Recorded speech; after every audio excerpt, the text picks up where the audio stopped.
This perk used to be the most controversial thing back in Call of Duty Zombies. Ladies and gentlemen, this is PhD Flopper. Shout out the boy XD. It was here, on the 23rd of August 2011, that we would see the infamous PhD Flopper for the last GOAT. time in its iconic form. While we didn't know it at the time, the events following Moon would see PhD never re-emerging again in its former glory. It's crazy, like legit, this was the last time it was ever just in a Zombies map in BO1 Moon. I know they brought it back in BO4 and in BO2 Cell Block Grief, but it's like, this was the last time it was ever in a Zombies map as just like a base perk that you could buy, which is crazy. You know? What most deem to be nothing short of a tragedy. But how much of an impact did it really have? A massive PhD Flopper is one of those things that is almost entrenched within Zombies folklore. Even the most dormant Zombies players would be able to describe the perk as if they had just used it 5 minutes ago. But why is this perk so beloved by everyone? Well, once you understand how this perk actually functions within Zombies, some interesting details are revealed. So the reason why PhD is unlike any other perk is because it essentially acts as a key that unlocks an entirely new facet and previously untouched way of playing the game. Explosives within Zombies are simultaneously some of the most powerful and enjoyable weapons to use. I think, like, honestly, what they should have done back in the OG days is they should have swapped the price of Mule Kick and PhD. Right? So Mule Kick was 4,000 and I feel like it didn't really do a lot. And I think that's like why IW Zombies with Mule Munchies, like the Mule Kick copy, they made that perk, I think 3,000 points. It's slightly less than in the Treyarch version.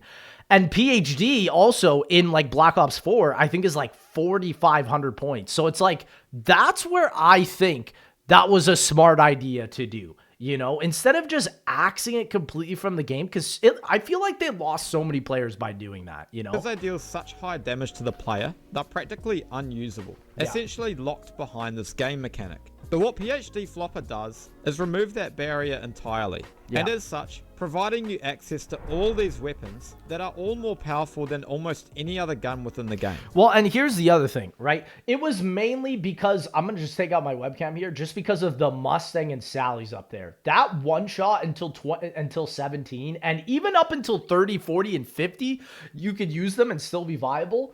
The Mustang and Sally's in and of itself was why Treyarch thought this perk was so overpowered. Like, also because of the ray gun, but like mainly because the starting pistol was one of the best weapons of all time back in the day. And I miss that because now starting weapons aren't iconic because you can just change them, you know? I miss starting weapons. Offering a new style of play and replayability to a game mode that inherently suffers from tediousness, which is represented in this poll here, which shows that the majority of the players never go past the 30s. Exactly, and that was literally the exact fall-off round bracket of the Mustang and Sally's, right? And so that's why Treyarch probably saw everybody's buying PhD, and this was kind of the same problem that we ended up rolling into for BO4. They were like, oh, everyone's buying the same 4 perks. Let's get rid of the system. Let's get rid of PhD Flopper, right? Bad idea. Most explosives are still absolutely a viable option. So for the average player, having the option to now use all these weapons is going to increase the probability that they are going to return to play more. Well, and for Call of the Dead, bro, PhD for this map is literally your only viable strategy to take out zombies low rounds, because you can only hit the mystery box a certain amount of time on this map. So PhD is one of the greatest perks for sure. Often. So for the average player, having the option to now use all these weapons is going to increase the probability that they are going to return to play more often. So with this knowledge, let's see how PhD would have fared within Black Ops 2, starting off with Transit and Diarize. Now for both of these maps, PhD is going to have a similar role. Both maps PhD should have been on both these maps. Like, I honestly think people would have liked these maps so much more, especially with PhD, which is why, like, for the remaster of Die Rise, when we added in PhD, we added the feature where you could just jump off the map and come back up to the top red screen as PhD Flopper is in your equipment. Like, goated. That's the way the game and the map should have been. There should have been a way to fully nullify the fall damage after you figure out how to play around the map. Containing extremely annoying and frustrating features. And the ones I want to single out include the lava from Transit and the fall damage from Diarize. And so many people were theorizing if PhD was like a perma-perk that it could nullify those types of damage. Treyarch had it all set out, but they just disappointed us just because they wanted to, man. Because in It's crazy. theory, PhD would act to cancel out both of these features on these maps, whilst also providing you access to all these weapons. Right. Bear in mind, according to the same poll for Black Ops 2, which sees players on average reaching the 30s as well, all these weapons would still be useful. Most of which don't see much of any use at all currently. That's the thing, especially as well, like when they brought back Chronicles for BO3 and they replaced PhD with Widow's Wine. I remember going to the event and asking Blundell, I was like, why is PhD not back on BO3 Moon?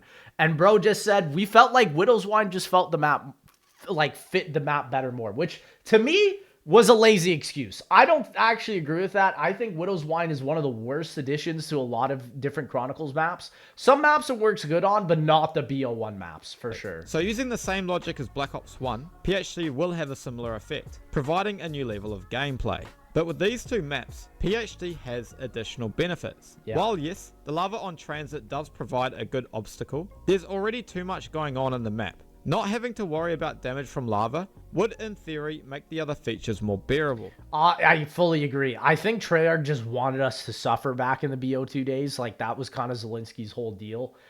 And you can just totally tell with these maps because it's like, it's all map layout over everything, over the player enjoyment, over everything.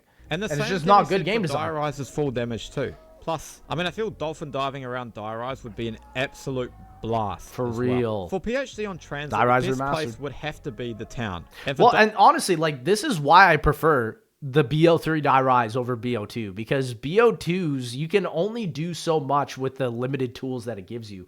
With BO3 Die-Rise, it's moddable, it got gobblegums, you can use all sorts of PhDs, like, it's just the best, man. Die-Rise, it would be replacing Who's Who. For Something real. I feel like not a lot of people would be upset about. Yeah. I will say that I'm kind of torn on whether to place it in the sub-map of Transit Town. While explosives would be fun. I think like what we did for the remaster as well for Die-Rise, where we actually placed it where you can grab it at that far hallway on the elevator, is the perfect thing. I don't think it should have replaced Who's Who, because Who's Who is like a great Die-Rise feature for sure. But yeah, I agree in terms of like overall effectiveness, PhD is infinitely better than Who's Who will ever be. On this map, I actually feel the lava here acts to benefit what would otherwise be a pretty easy map. True. As a lot of the other annoying features on Transit aren't present here. And so that's why I think like they just needed to raise the price of the perk. Like even 10,000 points for PhD wouldn't even be that much, in my honest opinion, just because it's literally that good. You know, lava actually acts to spice things up a bit. But anyway, PhD on Transit and Die-Rise may not be the Lord and Savior that these maps need. They would certainly be far more tolerable with PhD than they would without it. Despite this, however, neither Transit or Die-Rise are the map in Black Ops 2 which would profit the most from PhD. That title actually belongs to Mob of the Dead. True. You see, Mob of the Dead is an almost perfect zombies experience, but it is severely lacking in one thing. And they put the PhD flopper right freaking there, man. Like, what were they thinking? They put it in Cell Block because they tried to replace Jug with it, and I think that was a great idea. But, man, honestly, if it was just in base BO2, it would have been incredible. I know on BO3 Mob of the Dead, you can get it through mods, but, like, yeah, it just sucks. Like, all three of the maps that we talked about don't even have stamina. That's the craziest part. Of gameplay, and that's due to the perk options. With only 5 available perks, of which only 4 of them are actually useful, it plays right into the hands of the vitriolic withering. This map needed like a golden shovel dig up side Easter egg to get like the red dig ups. Like it needed a way where you could get more than 5 perks for sure. Making it really a necessity on such a close quarters map. Since no other weapon even comes close to being able to save you, but with PhD on the map, that would change entirely. All of these weapons now being usable would be great alternatives to the Blundergat, and also give some more replayability to the map. Not to mention... Well, everybody loves explosive weapons. Like, I think that's why the #1 strategy in BO4 to get to high rounds is just Helion Salvo PhD. Like, it's just so busted. You know, and it's so funny because like the whole BO4 perk system was like, oh, we're trying to fix the overpoweredness of the old games. But then in and of that, they literally create the most broken strategy Call of Duty Zombies has ever seen. since like modern games or old games. Like it's the most broken. You could also use it with the Blundergat as well. PhD Flopper on Mob of the Dead would just add that extra piece that's missing from an otherwise flawless experience. I agree. And Mob of the Dead would be about the peak for PhD Flopper, and the end of what you could call its possible golden era. True. As unfortunately moving on from here, PhD starts to become more and more obsolete. Yeah. And that starts off with Buried. True. Now, Buried really is an anomaly, not just within Black Ops 2, but My only issue with Buried is like they add the perma-perk PhD, but then it's like, why is it not back on Transit and Die Rise at the very least? You know, it would have been so sick if like midway through the life cycle of BO2 that you could build a bridge to get to like PhD on Mob of the Dead and get Mule Kick as well. And then by Origins, I mean, PhD isn't even on that map. You don't need it because of the Mauser. Zombies as a whole. There is genuinely no other map like it. And it is the first map that would not facilitate PhD very well because of the sheer amount of firepower that you have on this. Well, and look at this. This gun, the Mark II, came out with the Buried DLC. They tried to mitigate PhD by literally adding in a whole different variation of the ray gun by introducing the Mark II. So yeah, further meaning of just like getting rid of PhD. And honestly, like I don't think PhD has really been useful too much in the modern COD games. Like BO4, absolutely.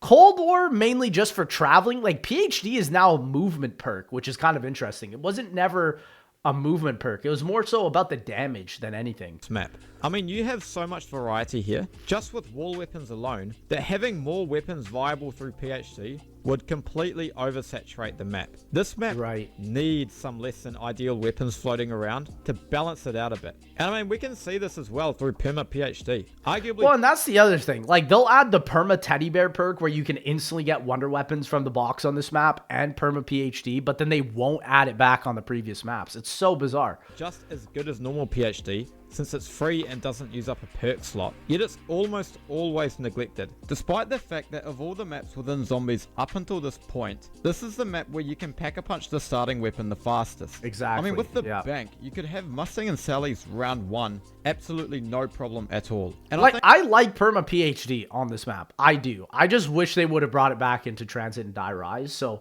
at least Bury did add PhD. It is a little bit unfortunate, though, that by the time Origins comes out in Black Ops 3, like Black Ops 3's cardinal sin for me is like very few specialist weapons and literally only Widow's Wine. That is so bad. I think that, plus the fact that there is a version of PhD available here, indicates that adding full PhD onto Buried isn't going to do much. The map is just not built to facilitate PhD. Not to mention that PhD here would be no match for Vulture's aid. Yep. It's also worth mentioning that explosives on Buried don't pair too well with Leroy, since even the slightest bit of damage will send him running. They could have just paired PhD inside of Vulture's aid as well. Like, they could have done so many things. I'm shocked that they didn't like end up including PhD by BO3. They just decided to completely axe it. And before you mention, I haven't forgotten about Nuketown, but I'm quite torn on the idea of PhD here. Whilst it would add some much needed variety, I also think it would just add more chaos to the perks. I don't think it would have been good on this map just because you can literally just get